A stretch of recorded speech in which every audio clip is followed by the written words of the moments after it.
আকিব, তুই তোর বউ যা বলবে তা উল্টাটা সবসময় করবি। আচ্ছা আম্মু ঠিক আছে, তুমি যা বলছো আমি তাই শুনবো। আকিব শোনো না, আমার একটা নেকলেস পছন্দ হয়েছে বুঝছো, অনলাইনে আমাকে একটু কিনে দাও না। আচ্ছা থাক থাক, তোমার তো টাকা নেই, অনেক দাম নেকলেসটা, 10,000 টাকা, দরকার নেই বাবা। আচ্ছা শোনো না, আমরা একটা ঘুরতে যেতে পারি না?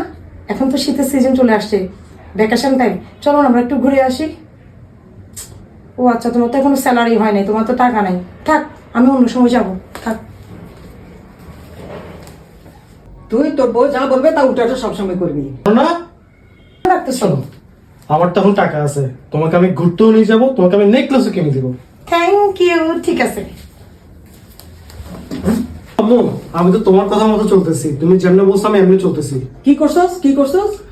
আমার বউ আমার কাছে নেকলেস খুঁজছিল, কিন্তু আবার ও বলতেছে আমার কাছে টাকা নাই। এখন আমি তোমার কথা শুনে উল্টাটা করছি, ওকে আমি নেকলেস কিনে দিছি বুঝছো। দেন আবার ও আমাকে বলছে যে ঘুরতে যাওয়ার কথা, কিন্তু আবার আমাকে বলতেছে আমার পকেটে টাকা নেই। কিন্তু আমি তোমার কথা রাখার জন্য ঠিক উল্টাটা করছি, ওকে ঘুরতে নিয়ে গেছি। ভালো করছি না আমি কাজগুলো? আরে গাদা, তোকে এগুলো করতে বলছিলাম? তুই এক নম্বর গাদা। থাক তুই তোর ইয়া নিয়ে, আমি যাচ্ছি। আমি আবার কি গাধামি করলাম?